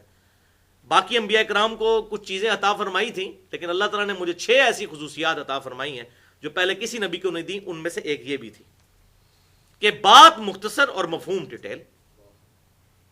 وفی الآخرۃ حسنۃ وقنا عذاب النار. دوسری حدیث بھی صحیح بخاری انٹرنیشنل نمبرنگ کے مطابق 2311 کتاب الوکالہ چیپٹر کے اندر ہے. بڑی لمبی حدیث ہے، بہرحال اس کا لب لباب یہ ہے کہ شیطان نے انسانی شکل میں آ کر سیدنا ابو ہریرہ رضی اللہ تعالیٰ عنہ کو آیت الکرسی کا وظیفہ تعلیم فرمایا، تعلیم کیا. نبی صلی اللہ علیہ وسلم سے جب انہوں نے ڈسکشن کی تو آپ صلی اللہ علیہ وسلم نے ارشاد فرمایا کہ یہ جو انسانی شکل میں تیرے پاس آیا تھا یہ شیطان تھا، ہے تو وہ جھوٹا ہے لیکن اس نے بات سچی کی. کیا بات کی تھی؟ کہ جو آیت الکرسی پڑھ کر رات کو سو جائے گا اللہ تعالیٰ صبح تک اس پر ایک فرشتہ مقرر کر دے گا جو اللہ تعالیٰ کے بہاف پہ اس کی حفاظت کرے گا. فرشتے کو پکارنا نہیں، پکارنا اللہ کو ہے. اللہ لا الہ الا هو الحی القیوم، سورۃ البقرہ آیت نمبر 255. آیت الکرسی الحمدللہ اکثر مسلمانوں کو آتی ہے. تو یہ بھی، اس میں بھی اللہ تعالیٰ کے اسماء اعظم موجود ہیں. بلکہ صحیح مسلم میں انٹرنیشنل نمبرنگ کے مطابق 1885 نمبر حدیث ہے کہ آپ صلی اللہ علیہ وسلم نے فرمایا آیت العظم من القرآن، قرآن کی سب سے عظیم آیت آیت الکرسی ہے. اللہ لا الہ الا هو الحی القیوم، یہ قرآن پاک کی آیت العظم ہے، سب سے بڑی آیت. اب اس سے یہ بات پتہ چل گئی اعظم کا مطلب نبی صلی اللہ علیہ وسلم کے نزدیک عظمت ہے، ورنہ اس سے بھی لمبی ایک آیت قرآن کی موجود ہے سورۃ البقرہ آیت نمبر 282 کہ سفر کی حالت میں اگر کسی کی موت کا وقت آ جائے تو وہ وصیت لکھوائے. وہ آیت لمبائی میں اس سے بھی 1.5 گنا ہے، لیکن اس کو آپ صلی اللہ علیہ وسلم نے آیت العظم نہیں کہا. اس سے ان لوگوں کا رد ہو گیا جو وہ حدیث لیتے ہیں سواد اعظم کی پیروی کرو. وہ کہتے ہیں جی ہماری تعداد سب سے زیادہ ہے تو حدیث میں ہے کہ سواد اعظم کی پیروی کرو جو تعداد میں سب سے زیادہ ہے. وہاں آیا سواد اعظم، یہاں آیا آیت العظم. تو آیت العظم تو پھر ان کی ڈیفینیشن کے تحت تو سورۃ البقرہ کی آیت نمبر 282 ہونی چاہیے تھی، 255 آیت الکرسی نہیں ہونی چاہیے تھی. تو اعظم سے مراد عظمت والی چیز، چاہے عظمت والا گروہ، چاہے وہ صحابہ کرام کی شکل میں تھوڑا سا ہی گروہ ہو، وہ عظمت والا گروہ ہے جو کتاب و سنت کی پیروی کرنے والا ہے. الحمدللہ. اور یہی مجھے وہ بات بھی یاد آ گئی کہ صحیح بخاری میں انٹرنیشنل نمبرنگ کے مطابق 5006 نمبر حدیث ہے کہ آپ صلی اللہ علیہ وسلم نے فرمایا کہ سورۃ العظم من القرآن سورۃ الفاتحہ ہے. سورۃ العظم. اب یہاں بھی سورۃ البقرہ ہونی چاہیے تھی، لیکن نبی صلی اللہ علیہ وسلم نے فرمایا سب سے بڑی سورت قرآن کی سورت الفاتحہ ہے الحمدللہ، اور یقیناً اس سے کوئی عظیم سورت نہیں ہے، کوئی قرآن کی سورت اس کا مقابلہ نہیں کر سکتی۔ کیوں کہ یہ اللہ تعالیٰ نے ہر نماز میں فرض کر دی ہے، اور بخاری اور مسلم کی متفق علیہ حدیث ہے، جو نماز میں سورت الفاتحہ نہیں پڑھتا اس کی نماز ہی نہیں ہوتی۔ یہ نماز کا ایک پرماننٹ جز بنا دیا گیا سورت الفاتحہ الحمدللہ۔ اچھا، تیسری حدیث بھی صحیح بخاری اور صحیح مسلم کی متفق علیہ حدیث ہے، صحیح بخاری میں 4008، صحیح مسلم میں 1878، کہ آپ صلی اللہ علیہ وسلم نے ارشاد فرمایا، جو شخص رات کو سورۃ البقرہ کی آخری 2 آیات پڑھ کر سو جائے تو اس کے لیے یہ آیات کفایت کر جائیں گی، جو ان آیات میں مانگا گیا اللہ تعالیٰ اس کو عطا فرما دے گا الحمدللہ۔ آمن الرسول بما انزل الیہ من ربہ والمؤمنون کل آمن باللہ وملائکتہ وکتبہ ورسلہ، اور اس میں بھی آگے چل کر اللہ تعالیٰ کے اسماء حسنی آتے ہیں الحمدللہ۔ بلکہ میں اس آیت کے بارے میں یہ کہتا ہوں کہ یہ تجدید ایمان والی 2 آیات ہیں، سارے ایمانیات اس میں آ جاتی ہیں۔ رات کو سونے سے پہلے یہ وظیفہ پڑھ لیا جائے، صحیح بخاری اور صحیح مسلم، اس لیے ہم نے اذکار والے کارڈ میں بھی یہ وظیفہ ڈالا ہوا ہے۔ چوتھی حدیث صحیح مسلم کے اندر انٹرنیشنل نمبرنگ کے مطابق 6880 اور مسند امام احمد میں 7885 ہے کہ آپ صلی اللہ علیہ وسلم نے ارشاد فرمایا، جو شخص رات کو 3 دفعہ پڑھ لے، اعوذ بکلمات اللہ التامات من شر ما خلق، میں اللہ تعالیٰ کے کلمات تامہ کے ذریعے اس کی پناہ طلب کرتا ہوں ہر اس چیز کے شر سے جو اس نے پیدا فرمائی۔ تو اللہ کے کلمات تامہ کے ذریعے، یہ بھی اللہ کے اسماء کے ذریعے۔ تو جو شخص رات کو یہ 3 دفعہ پڑھ لے تو اس پر کسی قسم کا زہریلے جانور کا ڈنک، بچھو کا یا سانپ وغیرہ کا اثر نہیں کرے گا۔ یہ الحمدللہ بہت زبردست وظیفہ ہے، یہ بھی اذکار والے کارڈ میں موجود ہے۔ 5ویں حدیث جامعہ ترمذی اور سنن ابی داؤد دونوں میں موجود ہے، ترمذی میں 3388، سنن ابی داؤد میں 5088، کہ آپ صلی اللہ علیہ وسلم نے فرمایا، جو شخص صبح کے وقت پڑھ لے 3 دفعہ بسم اللہ الذی لا یضر مع اسمہ شیء فی الارض ولا فی السماء وهو السمیع العلیم، اس میں بھی اللہ تعالیٰ کے کتنے اسماء اعظم آ گئے ہیں۔ اللہ کے نام کے ساتھ لا یضر مع اسمہ شیء فی الارض ولا فی السماء، کہ جس کے نام کی برکت یہ ہے کہ اس کے نام کے ساتھ زمین و آسمان میں کوئی چیز نقصان نہیں پہنچا سکتی، وَهُوَ السَّمِيعُ الْعَلِيمُ، اور وہی سننے والا اور علم رکھنے والا ہے۔ یہ 3 دفعہ جو پڑھ لے صبح کے وقت شام تک، اسے کوئی ناگہانی آفت یا مصیبت یا حادثہ پیش نہیں آئے گا، اور جو شام کو پڑھ لے 3 دفعہ صبح تک کوئی اس قسم کا حادثہ اس کو درپیش نہیں ہوگا۔ یہ بھی ہم نے اپنے اذکار والے کارڈ میں وظیفہ ڈالا ہوا ہے، وہ انشاءاللہ میں اینڈ میں تعارف بھی کروا دوں گا اپنے اذکار والے کارڈ کا۔ اچھا، اس حدیث میں بڑی زبردست بات آگے چلتی ہے کہ جب یہ حدیث وہ تابعی بیان کر رہے ہوتے ہیں، ابان بن عثمان تابعی، انہوں نے سنی ہوتی ہے سیدنا عثمان غنی سے یہ حدیث، تو سیدنا عثمان غنی رضی اللہ تعالیٰ عنہ سے یہ حدیث سن کر اپنے شاگرد کو تعلیم فرما رہے ہوتے ہیں، اس حالت میں کہ یہ خود فالج کے مریض ہوتے ہیں۔ تو وہ تبع تابعی ان کی طرف دیکھتے ہیں اور کہتے ہیں، حضرت آپ ہمیں تو وظیفہ بتا رہے ہیں، اپنی تو آپ پہ اتنی بڑی ناگہانی آفت پہنچی ہوئی ہے۔ غلطی بڑی صحیح کی تھی انہوں نے کہ آپ پہ تو خود فالج ہے۔ تو انہوں نے آگے بڑا زبردست جواب ارشاد فرمایا کہ مجھے اس طرح مت دیکھو، اللہ کی قسم میں نے عثمان پر جھوٹ نہیں باندھا، میں اس دن دعا پڑھنا بھول گیا تھا جس دن مجھ پر فالج کا اٹیک ہوا۔ آپ ذرا یقین دیکھیں، اور یہ امام ابو داؤد، امام ترمذی نے اس تبع تابعی کا یہ پورا واقعہ اس حدیث کے ساتھ نقل کیا ہے کہ کتنا کامل یقین تھا آپ صلی اللہ علیہ وسلم کے وظائف کے اوپر تابعین کو، کہ انہوں نے کہا کہ مجھ پہ فالج کا اٹیک ہوا ہی اس لیے کہ میں نے اس دن یہ وظیفہ نہیں پڑھا تھا، ورنہ میرے یہ ناگہانی آفت مجھے نہ پہنچتی۔ البتہ اس میں یہ یاد رکھیے گا، جس کی موت مقرر ہو چکی ہے وہ تو آ کر رہے گی، وہ نہیں ٹال سکتی کسی بھی وظیفے کے ساتھ۔ البتہ باقی یہ معاملات اللہ تعالیٰ انسان کے ساتھ کرم فرماتا ہے الحمدللہ۔ یہ 5ویں حدیث ہوگی۔ 6ٹھی حدیث جامعہ ترمذی میں انٹرنیشنل نمبرنگ کے مطابق 3424 اور المستدرک للحاکم میں موجود ہے 2000 نمبر حدیث، کہ آپ صلی اللہ علیہ وسلم ہر مشکل، ہر پریشانی میں یہ دعا مانگا کرتے تھے، یا حی یا قیوم برحمتک استغیث، اے خود سے زندہ اور ہر چیز کو زندہ رکھنے والے، قائم رکھنے والے، میں تیری رحمت کے ساتھ تیری مدد کا سوال کرتا ہوں. یہ بھی اللہ تعالیٰ کے اسماء کے ذریعے ہے، یا حیو یا قیوم، اور یہ اسماء اعظم ہے، یا حیو یا قیوم. یہ آیت الکرسی میں بھی موجود ہے. اور آگے ایک حدیث بھی پرٹیکولر اسم اعظم کے لفظ کے ساتھ انہی الفاظ کے لیے آ بھی جائے گی انشاءاللہ. اور المستدرک للحاکم میں آگے بھی الفاظ ہیں، ہم نے اسکار والے کارڈ میں پورا وظیفہ ڈالا ہے. اصلح لی شأنی کلہ ولا تکلنی الی نفسی طرفۃ عین. اے اللہ میرے تمام کاموں کو سنوار دے اور مجھے پلک جھپکنے کے برابر بھی اپنے نفس کے حوالے نہ کرنا. ہے اللہ تو ہی مجھے سنبھالنا. الحمدللہ. اور یہ سیدہ فاطمہ کو آپ صلی اللہ علیہ وسلم نے دعا تعلیم فرمائی تھی اور فرمایا میری بیٹی فاطمہ مجھ سے لے لے یہ تحفہ کہ صبح و شام یہ دعا ضرور مانگ لیا کر.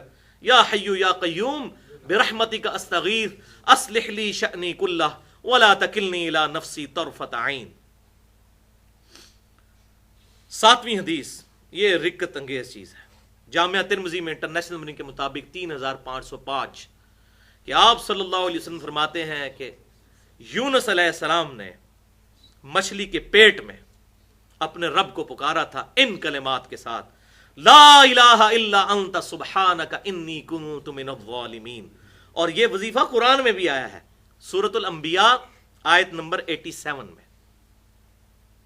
آپ صلی اللہ علیہ وسلم کے الفاظ، پھر میں اس کو تھوڑا بریف بھی کرتا ہوں. آپ صلی اللہ علیہ وسلم نے فرمایا کہ جو شخص بھی اللہ کے حضور یونس علیہ السلام کی دعا لا الہ الا انت سبحانک انی کنت من الظالمین کے ذریعے متوجہ ہوا، اللہ تعالیٰ اسے کبھی محروم نہیں لوٹائے گا. اللہ اکبر کبیرہ والحمد للہ کثیرہ وسبحان اللہ بکرۃ واصیلا. اور آپ صلی اللہ علیہ وسلم کی اس بات کی تائید بھی قرآن میں ہے، کیونکہ جب یہ دعا آئی سورۃ الانبیاء آیت نمبر 87 لا الہ الا انت سبحانک انی کنت من الظالمین، اللہ تعالیٰ نے ساتھ ہی ارشاد فرمایا وَكَذَلِكَ نُنْجِي الْمُؤْمِنِينَ، بالکل اس طریقے سے ہم مومنین کو بھی نجات دیں گے جو ان کلمات کے ذریعے ہماری طرف متوجہ ہوگا. اور اس کا کلائمیکس میں کہتا ہوں کلائمیکس ہے اس وظیفے کا، اہمیت کا، سورہ الصفات کی آیت نمبر 144. یہ سورہ یاسین سے اگلی سورت ہے. اس میں اللہ تعالیٰ نے ارشاد فرمایا کہ اگر یونس علیہ السلام مچھلی کے پیٹ میں ہمیں ان الفاظ کے ساتھ یاد نہ کرتے تو مچھلی کے پیٹ سے اس دن نکالے جاتے جس دن مردے قبروں سے نکالے جائیں گے. یعنی اتنا عطاب تھا اللہ تعالیٰ کا کہ یونس علیہ السلام پھر قیامت والے دن ہی مچھلی کے پیٹ سے نکلتے اگر ہمیں ان الفاظ کے ساتھ نہ پکار لیتے، لا الہ الا انت سبحانک انی کنت من الظالمین. اور یہ میں کہتا ہوں کہ توبہ کرنے کے لیے بیسٹ دعا ہے یہ، اس سے بیسٹ الفاظ میرے علم میں نہیں ہے. لا الہ الا انت، اے اللہ کوئی معبود نہیں مگر تو ہی، سبحانک تو پاک ہے، تجھ سے تو غلطی نہیں ہو سکتی نا، انی کنت من الظالمین، بے شک میں ہی غلطی کرنے والا ہوں، ظلم کرنے والا ہوں. یعنی اللہ تعالیٰ کو کس طریقے سے آپ رحمت کو اٹریکٹ کیے کہ اللہ میں تو انسان ہوں، میں تو غلطی کروں گا، تجھ سے غلطی ہو ہی نہیں سکتی، اور میں انسان ہوں، میری تو لاچاری ہے، میں تو غلطی کروں گا تو مجھے معاف کر دے. کتنا بیسٹ انداز ہے اللہ تعالیٰ کی طرف متوجہ ہونے کا. لا الہ الا انت سبحانک. میں کہتا ہوں اللہ تعالیٰ کی غیرت کو بھی کیا جوش آیا ہوگا اس دعا کے اوپر، اور وہ اللہ تعالیٰ نے کہہ دیا، جوش آپ دیکھ لیں سورہ الصافات آیت نمبر 144 کہ اگر یونس یہ الفاظ نہ کہتا تو اس دن مچھلی کے پیٹ سے نکالا جاتا جس دن مردے قبروں سے نکلیں گے. لیکن الفاظ ہی اس نے ایسے زبردست کہہ دیے، لا الہ الا انت سبحانک انی کنت من الظالمین. تو یونس علیہ السلام علی نبینا علیہ الصلوۃ والسلام کی یہ دعا الحمدللہ پرفیکٹ اسم اعظم ہے، لا الہ الا انت سبحانک انی کنت من الظالمین. اور یہ آیت کریمہ کے نام سے بھی مشہور ہے، اور لوگ گھروں میں 1.25 لاکھ دفعہ اور یہ وہ سارے کام کرتے ہیں، اور بڑی اگربتیاں روشن کرتے ہیں اور کہتے ہیں بڑا گرم وظیفہ ہے، آپ نے سنا ہوگا. اور یہ حالانکہ جس بندے نے یہ وظیفہ پڑھا ہے تعفن اور بدبو والی جگہ پہ پڑھا ہے، مچھلی کے پیٹ میں، معدے سے زیادہ کوئی تعفن والی جگہ نہیں ہوتی ہے. اور قرآن کے الفاظ ہیں فی الظلمات، اندھیروں میں ہمیں پکارا ہے، کوئی اندھیرا نہیں تھا، کوئی اگربتی روشن نہیں تھی، کوئی لائٹ روشن نہیں تھی، ظلمات میں اندھیروں میں ہمیں پکارا، اس حالت میں لا الہ الا انت سبحانک انی کنت من الظالمین. کوئی اس کے لیے وضو پروٹوکول نہیں ہے، نماز کے علاوہ یا قرآن پاک کو چھونے کے علاوہ کسی اور ذکر کے لیے بھی وضو پروٹوکول نہیں ہے۔ صحیح مسلم میں حدیث ہے، عائشہ کہتی ہیں کہ نبی صلی اللہ علیہ وسلم، جب پوچھا گیا کہ کیا نبی صلی اللہ علیہ وسلم اللہ کا ذکر حالت جنابت میں بھی کرتے تھے، تو اما عائشہ نے کہا آپ صلی اللہ علیہ وسلم ہر حال میں اللہ کا ذکر کیا کرتے تھے، چاہے وہ حالت جنابت ہی کیوں نہ ہو، یعنی غسل فرض ہو اس میں بھی اللہ کا ذکر کرتے تھے۔ ذکر کا کوئی پروٹوکول نہیں۔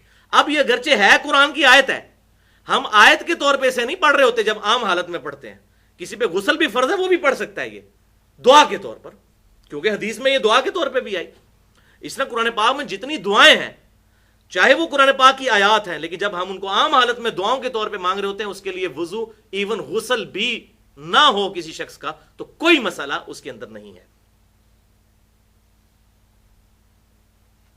وَكَذَلِكَ نُنْجِي الْمُؤْمِنِينَ، اور اس طریقے سے ہم مومنین کو نجات دیتے ہیں۔ اللہ اکبر۔ 8ویں حدیث جامعہ ترمذی میں انٹرنیشنل نمبرنگ کے مطابق 3475 اور سنن نبی داؤد میں 1493 کہ آپ صلی اللہ علیہ وسلم نے ایک آدمی کو سنا کہ وہ اللہ تعالیٰ کی طرف متوجہ ہو رہا تھا دعا کرتے ہوئے، اللہم انی اسألک بِأَنَّكَ أَنْتَ اللَّهُ لَا إِلَٰهَ إِلَّا أَنْتَ الْأَحَدُ الصَّمَدُ الَّذِي لَمْ يَلِدْ وَلَمْ يُولَدْ وَلَمْ يَكُنْ لَهُ كُفُوًا أَحَدٌ۔ یہ کلمات پڑھے اس نے، تو آپ صلی اللہ علیہ وسلم نے ارشاد فرمایا اس نے اسم اعظم کے ذریعے اللہ کی طرف دعا کی ہے، اور پھر 2 جملے ارشاد فرمائے، جب بھی اس اسم اعظم کے ساتھ اللہ کی طرف سوال کیا جاتا ہے تو وہ عطا فرماتا ہے، اور جو اس کے ذریعے دعا مانگتا ہے اللہ تعالیٰ قبول فرماتا ہے۔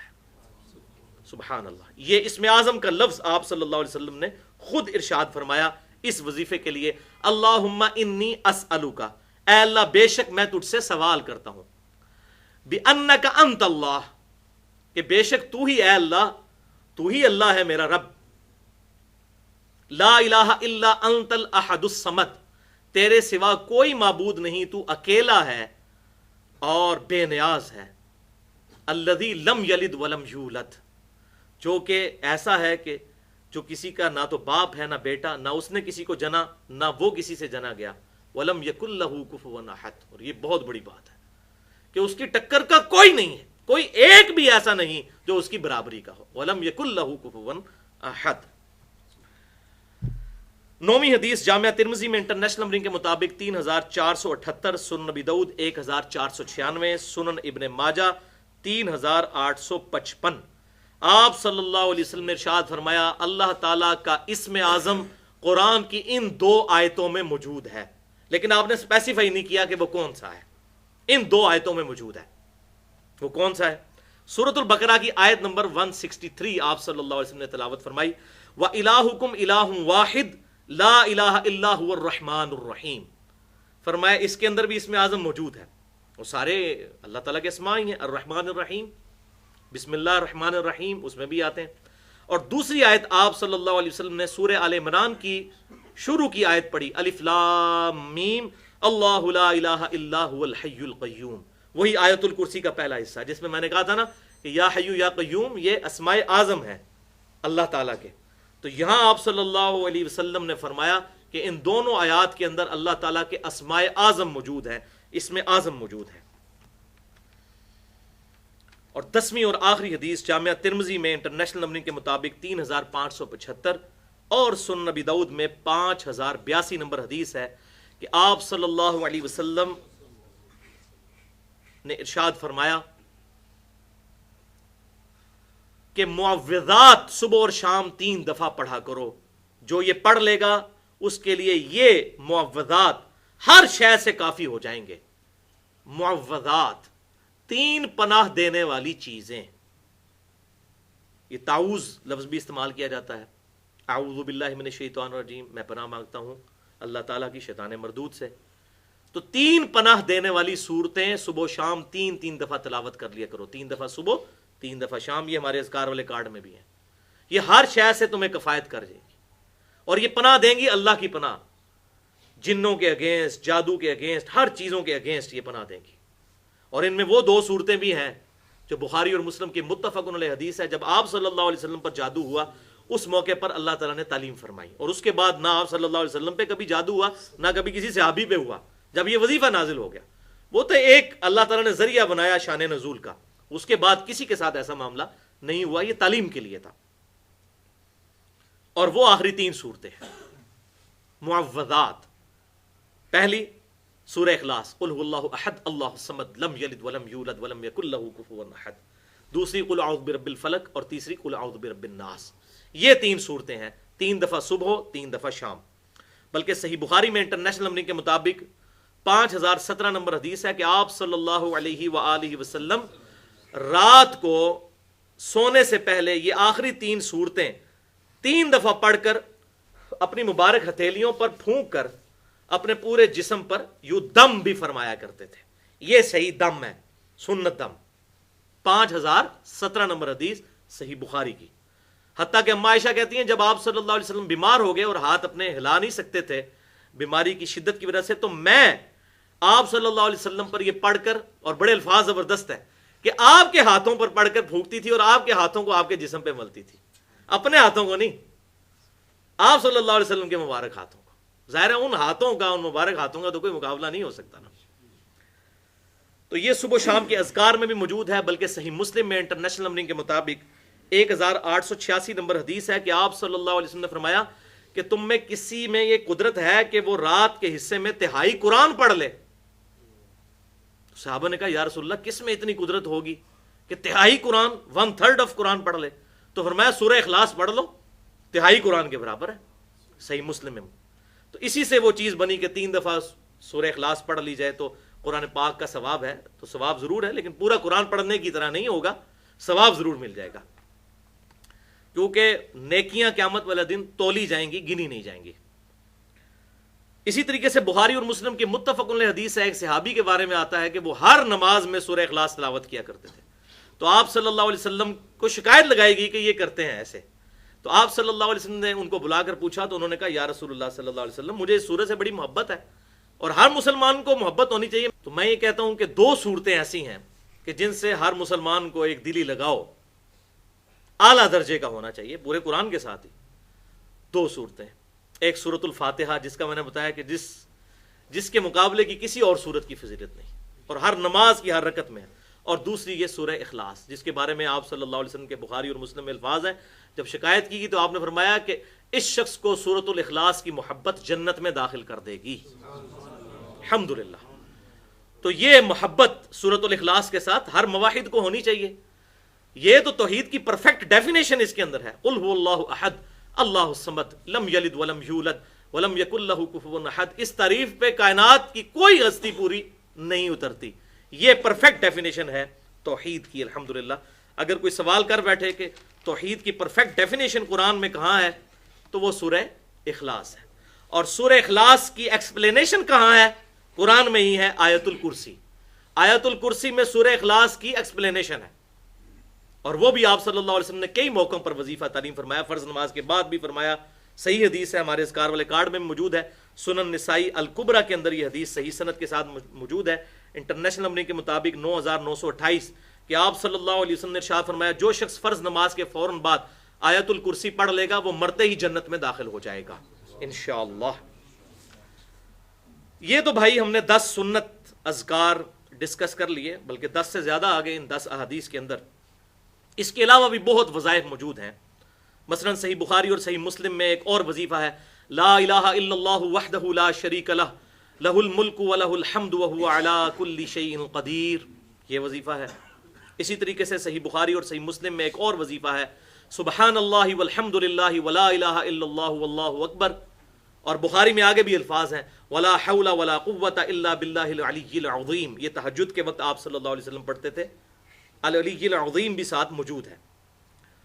اسی طریقے سے صحیح بخاری اور صحیح مسلم کی ہی متفق علیہ حدیث ہے کہ جنت کے خزانوں میں سے ایک خزانہ ہے لا حول ولا قوۃ الا باللہ، نہیں ہے ہمت گناہوں سے بچنے کی اور نہ طاقت ہے نیکی کرنے کی مگر اس کی توفیق سے، لا حول ولا قوۃ الا باللہ۔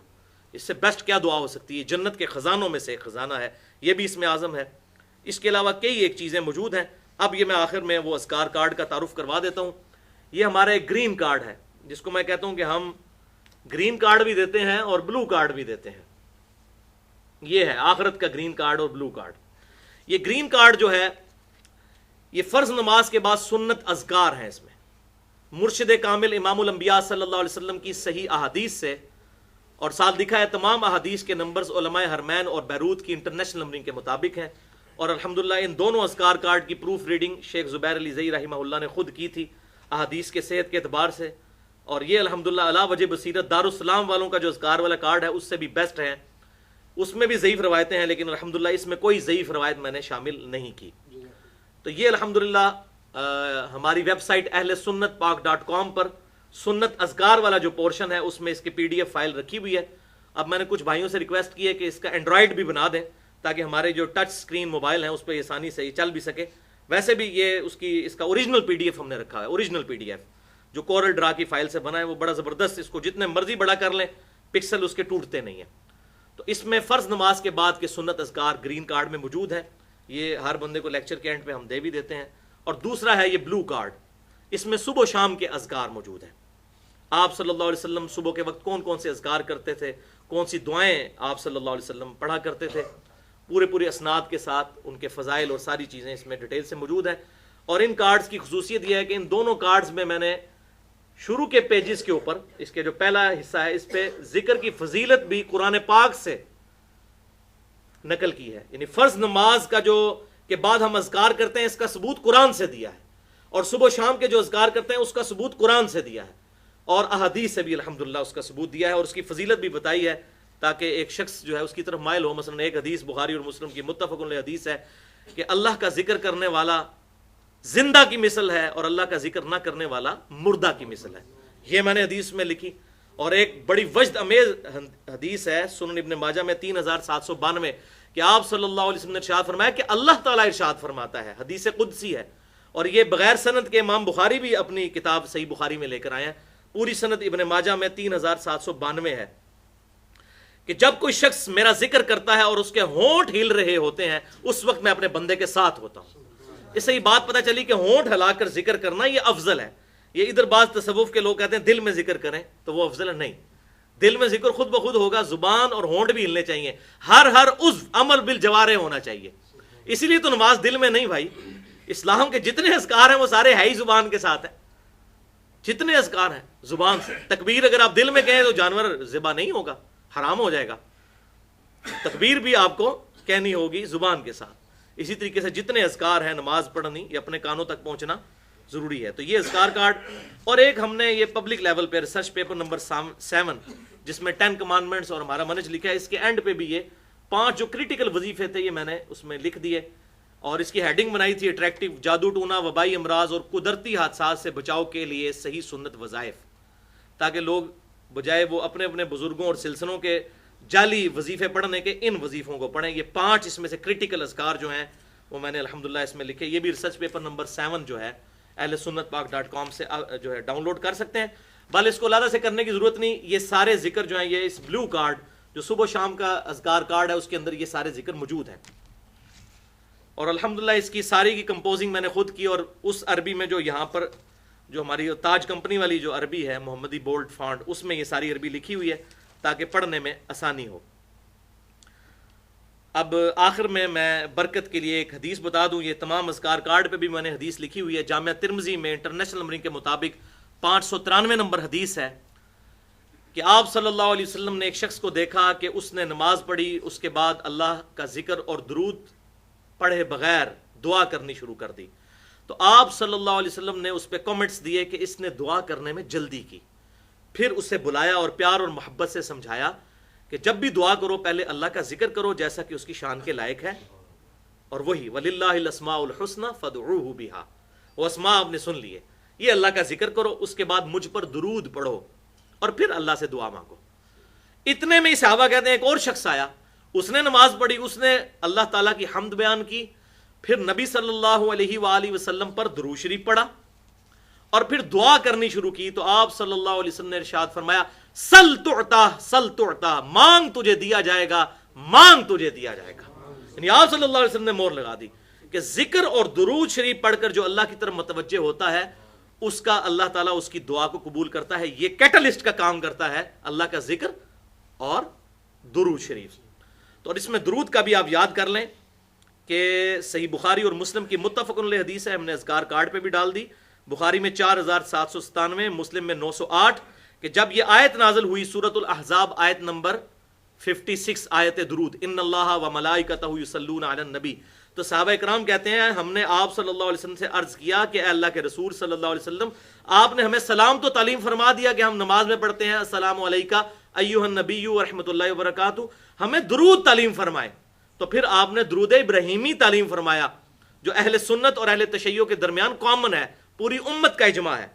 باہر نکل کے نماز سے تو سارے پھر اپنے اپنے درود لے کے چل رہے ہوتے ہیں اور پھر وہ کہتے ہیں جی یہ درود ابراہیمی تو ناقص ہے اور اس طرح کی باتیں لکھتے ہیں اپنے بزرگوں کے، کوئی درود خضری اور فلانا اپنی طرف سے ڈیوائز کیے ہوئے درود، جبکہ نماز کے اندر سارے متفق ہیں. اللہم صلی علی محمد وعلی آل محمد کما صلیت علی ابراہیم وعلی آل ابراہیم انک حمید مجید. اللہم بارک علی محمد وعلی آل محمد کما بارکت علی ابراہیم وعلی آل ابراہیم انک حمید مجید. تو یہ درود شریف پڑھ کر، اللہ کا ذکر کر کے اور دروشی پڑھ کے، بلکہ بخاری اور مسلم کی متفق علیہ حدیث ہے کہ جب تم نماز میں تشہد و درود پڑھ چکو اس کے بعد اللہ تعالیٰ سے جو چاہو مانگو. تو نماز میں بھی آپ دیکھیں اللہ تعالیٰ نے ترتیب یہی رکھی ہے. پہلے اللہ کا ذکر، التحیات للہ والصلوات والطیبات، اے اللہ میری تمام زبانی، میری بدنی اور میری ساری مالی عبادتیں تیرے لیے ہیں، یہ اللہ کا ذکر کیا. اس کے بعد نبی صلی اللہ علیہ وسلم پر درود شریف پڑھا، السلام علیکہ ایھا النبی، سلام پڑھا، پھر درود شریف، اور اینڈ پہ ہم دعا مانگتے ہیں جا کے جتنی بھی دعائیں مانگی جاتی ہیں. اللہم انی اعوذ بک من عذاب جہنم ومن عذاب القبر ومن فتنۃ المحیا والممات ومن شر فتنۃ المسیح الدجال. یا اللہم ربنا آتنا فی الدنیا حسنۃ وفی الآخرۃ حسنۃ وقنا عذاب النار. یا رب اجعلنی مقیم الصلاۃ ومن ذریتی ربنا وتقبل دعائی ربنا اغفر لی ولوالدی وللمؤمنین یوم یقوم الحساب. جتنی دعائیں ہیں ہم وہ ذکر اور درود کے بعد. تو یہ نماز میں ہی اللہ تعالیٰ نے سلیقہ سکھا دیا ہے الحمدللہ دعا مانگنے کا، کہ اللہ کا ذکر اور اس کے بعد درود شریف اور پھر دعا. اب دعا بھی الگ سے ایک بہت بڑا ٹاپک ہے، دعا کی فضیلت، دعا کا طریقہ کار، اور اس کے حوالے سے جو احادیث ہیں وہ آلریڈی میں نے حج والا جو لیکچر تھا مسئلہ نمبر 54B، اس میں شروع میں نے دعا سے ریلیٹڈ ساری ڈسکشن کی تھی بڑی ڈیٹیل کے ساتھ، دعا کی اہمیت کے حوالے سے اور احادیث اور آیات، اور دعا کے صحیح احکام و مسائل کیا ہیں، دعا قبول کیوں نہیں ہوتی اور کیوں قبول ہوتی ہے، کیسے قبول ہوتی ہے، وہ آج میں نے ڈسکس نہیں کیا. انشاءاللہ تعالیٰ اس لیکچر کے ساتھ ہم وہ جو تقریباً 15-20 منٹ کا کلپ ہے وہ بھی اس کے ساتھ انشاءاللہ ہم جوڑ کے تو یہ مسئلہ نمبر 82 کو اپلوڈ کر دیں گے ahlsunnatpak.com پہ، تاکہ یہ ساری پرفیکٹ گفتگو ایک جگہ ہی مکمل ہر حوالے سے ہو جائے. مسئلہ نمبر 82 اسم اعظم، وظائف اور دعا کے صحیح احکام و مسائل، یہ انشاءاللہ ہم اپلوڈ کر دیں گے اپنے یوٹیوب کے چینل پہ بھی، اور tune.pk کا بھی چینل بن چکا ہے انجینئر محمد علی مرزا کے نام سے، اور یوٹیوب پہ بھی چینل انجینئر محمد علی مرزا کے نام سے موجود ہے، اور 720085 کے نام سے بھی موجود ہے. مسلمان کی ہر دعا قبول ہوتی ہے. تو دعا کے کانٹیکسٹ میں 2 آیات اور 5 احادیث یہاں شروع میں ہی بیان کروں گا، کیونکہ حج میں اہم ترین عبادت دعا بھی ہے، اور خصوصاً میدان عرفات میں تو کسی عبادت کا کوئی ذکر نہیں ملتا سوائے دعا کرنے کے. تو میدان عرفات کے اندر سب سے بڑی عبادت جو ہے وہ دعا کرنا ہے. لہذا دعا کی اہمیت کے حوالے سے شروع میں ڈسکس کر دیتا ہوں. بھائیو، قرآن پاک میں 2 مقامات پر دعا کی اہمیت کا ذکر ہے. بسم اللہ الرحمن الرحیم، پہلا مقام ہے سورۃ البقرہ آیت نمبر 186، وَإِذَا سَأَلَكَ عِبَادِي عَنِّي فَإِنِّي قَرِيبٌ. اے میرے محبوب صلی اللہ علیہ وسلم، جب میرے بندے آپ سے پوچھتے ہیں میرے متعلق تو ان کو فرما دیجئے کہ میں تمہارے بالکل قریب ہوں. اجیب الدعوۃ الداعی اذا دعان، میں ہر پکارنے والے کی دعا قبول کرتا ہوں جب وہ مجھے پکارے. لیکن شرط کیا ہے؟ فَلْيَسْتَجِيبُوا لِي وَلْيُؤْمِنُوا بِي لَعَلَّهُمْ يَرْشُدُونَ. تو لوگوں کو بھی چاہیے کہ وہ میرا حکم مانے اور مجھ پر ایمان لائیں جیسا کہ ایمان لانے کا حق ہے، تاکہ وہ رشد و ہدایت پا سکے. تو یہ ون وے ٹریفک نہیں ہے. اللہ تعالیٰ کو جو رسپانس کرے گا اللہ تعالیٰ اس کی دعا قبول فرمانے والا ہے. اس آیت کو میں نے ڈکلیئر کیا ہے انسانیت کا میگنا کارٹا. 17ویں صدی کے اندر انگلینڈ کے اندر ایک قانون بنا تھا جس کو میگنا کارٹا کہا جاتا ہے، جس کے تحت کوئی بھی شخص عوام الناس میں سے اپنا مسئلہ لے کر وقت کے حکمران کے سامنے جا سکتا ہے، اس کا دروازہ کھٹکھٹا سکتا ہے. اس کو وہ کہتے تھے میگنا کارٹا. تو انسانیت کا میگنا کارٹا ہے یہ آیت سورۃ البقرہ آیت نمبر 186 کہ ہر شخص اپنے رب سے مانگ سکتا ہے، اللہ تبارک و تعالیٰ اس کی دعا قبول کرنے والا ہے. الحمدللہ. لیکن شرط کیا؟ اللہ کا حکم بھی ماننا ہے اور اللہ تعالیٰ پر ایمان لانا ہے جیسا کہ ایمان لانے کا حق ہے. اور دوسری اہم ترین آیت سورۃ المؤمن کی آیت نمبر ہے 60. وقال ربکم، اور تمہارے رب نے یہ ارشاد فرمایا، ادعونی استجب لکم، اے میرے بندے مجھ سے مانگ میں عطا کروں گا. ان الذین یستکبرون عن عبادتی، بے شک وہ لوگ جو میری عبادت سے یعنی دعا کرنے سے تکبر کرتے ہیں، مجھ سے دعا نہیں مانگتے. سیدخلون جہنم داخرین، ایسے لوگوں کو میں عنقریب ذلیل و خوار کر کے دوزخ میں داخل کروں گا. والعیاذ باللہ تعالی. ہمارا رب کتنا بڑا شہنشاہ ہے کہ دنیا کے بادشاہ، دنیا کے امیر لوگ، دنیا کے بڑے سٹیٹس والے لوگوں سے مانگا جائے تو وہ ناراض ہوتے ہیں، اور ہمارا رب وہ ہے کہ اس سے نہ مانگا جائے تو وہ ناراض ہوتے ہیں. جو میری عبادت سے یعنی دعا سے تکبر کریں گے میں ان کو ذلیل و خوار کر کے دوزخ میں داخل کروں گا. اس آیت سے یہ بات بھی پتہ چل گئی کہ دعا بھی عبادت کی ایک شکل ہے. وَإِيَّاكَ نَسْتَعِينُ. اس لیے میں اس کی ٹرانسلیشن کرتا ہوں، دعا صرف اللہ ہی سے، دعا اللہ کے علاوہ کسی اور ہستی سے نہیں ہو سکتی. اور یہی آیت مبارکہ آپ صلی اللہ علیہ وسلم نے تلاوت کی. صحیح حدیث موجود ہے جامعہ ترمذی کے اندر انٹرنیشنل نمبرنگ کے مطابق 3372 کہ آپ صلی اللہ علیہ وسلم نے ارشاد فرمایا الدعاء هو العبادہ، دعا ہی تو اصل عبادت ہے. اور اس کے بعد آپ صلی اللہ علیہ وسلم نے سورۃ المؤمن کی یہی آیت تلاوت فرمائی، وقال ربکم ادعونی استجب لکم ان الذین یستکبرون عن عبادتی سیدخلون جہنم داخرین. تو اپنی بات کے ثبوت میں آپ صلی اللہ علیہ وسلم نے اس آیت مبارکہ کو کوٹ کیا. اب 5 صحیح الاسناد احادیث دعا کے حوالے سے. پہلی حدیث مسند امام احمد میں صحیح سند کے ساتھ انٹرنیشنل نمبرنگ کے مطابق 11150 اور امام بخاری کی الادب المفرد کے اندر 710 نمبر حدیث ہے. المستدرک الحاکم میں بھی موجود ہے اور امام ذہبی نے بھی اس کی موافقت کی ہے. بہت زبردست حدیث کہ آپ صلی اللہ علیہ وسلم نے ارشاد فرمایا جب بھی کوئی مسلمان دعا کرتا ہے تو اللہ تبارک و تعالی اس مسلمان کو 3 میں سے ایک تو عطا فرما ہی دیتا ہے. نمبر 1، یا اس کی دعا فوراً قبول کر لی جاتی ہے جو وہ مانگ رہا ہوتا ہے. نمبر 2، اس کی دعا آخرت کے لیے ذخیرہ کر لی جاتی ہے یعنی نیکیوں کی شکل میں. اور نمبر 3، اس کے مثل اس سے کوئی تکلیف دور کر دی جاتی ہے. دعا کسی چیز کے مانگنے کی وہ کر رہا ہوتا ہے لیکن اللہ تعالیٰ اس دعا کی برکت سے اس سے آنے والی مصیبت کو ٹال دیتا ہے. الحمدللہ. تو صحابہ اکرام علیہم رضوان نے جب یہ بات آپ صلی اللہ علیہ وسلم کی مبارک زبان سے سنی تو عرض کیا اللہ کے رسول اگر یہ بات ہے صلی اللہ علیہ وسلم تو ہم تو اللہ تعالیٰ سے بہت دعائیں مانگا کریں گے. تو آپ صلی اللہ علیہ وسلم نے ارشاد فرمایا اللہ تعالیٰ بھی بہت دعائیں قبول فرمانے والا ہے. الحمدللہ. دوسری حدیث جامعہ ترمذی میں انٹرنیشنل نمبرنگ کے مطابق 3382 نمبر حدیث. آپ صلی اللہ علیہ وسلم نے ارشاد فرمایا جس شخص کو یہ پسند ہو کہ اللہ تعالیٰ مصیبت اور پریشانی میں اس کی دعا قبول کرے تو اسے چاہیے کہ خوشحالی کے دنوں میں بھی اپنے رب سے بہت زیادہ دعائیں مانگا کرے. یہ بات سمجھ میں بھی آتی ہے بھائی. اللہ. تیسری حدیث بھی جامعہ ترمذی میں انٹرنیشنل نمبرنگ کے مطابق 593 نمبر حدیث ہے، بہت لمبی حدیث. اس کا خلاصہ یہ ہے کہ آپ صلی اللہ علیہ وسلم نے اس چیز کی ترغیب دلائی کہ جو شخص اللہ کا ذکر کرنے کے بعد درود شریف پڑھ کر اللہ کی طرف متوجہ ہوتا ہے تو اللہ تعالیٰ اس کی دعا قبول کرتا ہے. تو یہ دعا کا پروٹوکول ہے. ایک صحابی نے اسی طرح کیا کہ اللہ کا ذکر اور اس کے بعد درود شریف پڑھ کر دعا مانگی تو آپ صلی اللہ علیہ وسلم نے ارشاد فرمایا سل تعطا سل تعطا، مانگ تجھے دیا جائے گا، مانگ تجھے دیا جائے گا. الحمدللہ. یہاں پر یہ بات بھی ساتھ یاد رکھیں کہ المستدرک للحاکم میں صحیح سند کے ساتھ یہ حدیث موجود ہے کہ آپ صلی اللہ علیہ وسلم نے ارشاد فرمایا تمہارا رب اس شخص سے حیا فرماتا ہے جو ہاتھ اٹھا کر دعا کرے کہ اس کے ہاتھوں کو محروم لٹائے. لہذا ہاتھ اٹھا کر دعا کرنا یہ عاجزی کی علامت. اور اس میں 3 طریقے ہیں.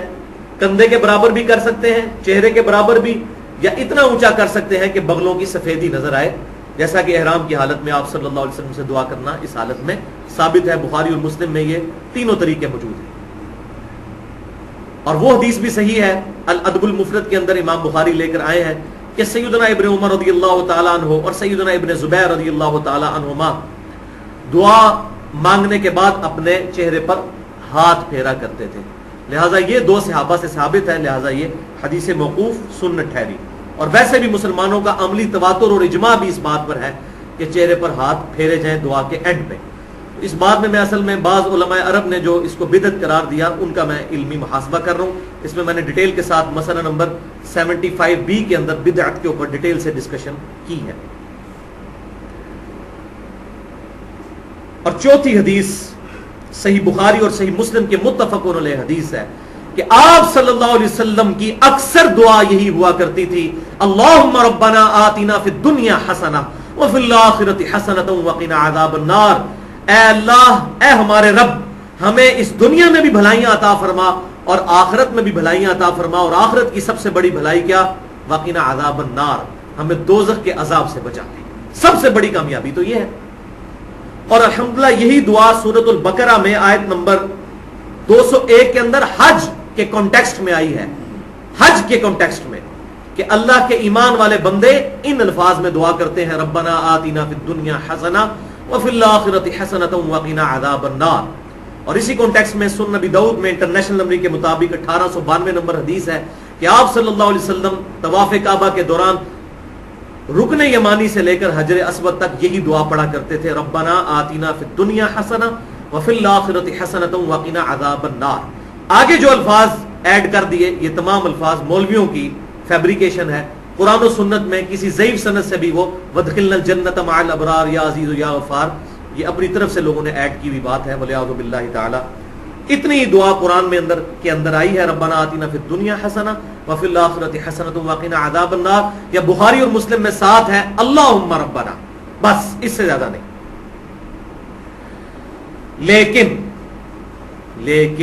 لیکن یہاں پر ایک کڑوی گولی بھی لے لیں دعاؤں کے حوالے سے۔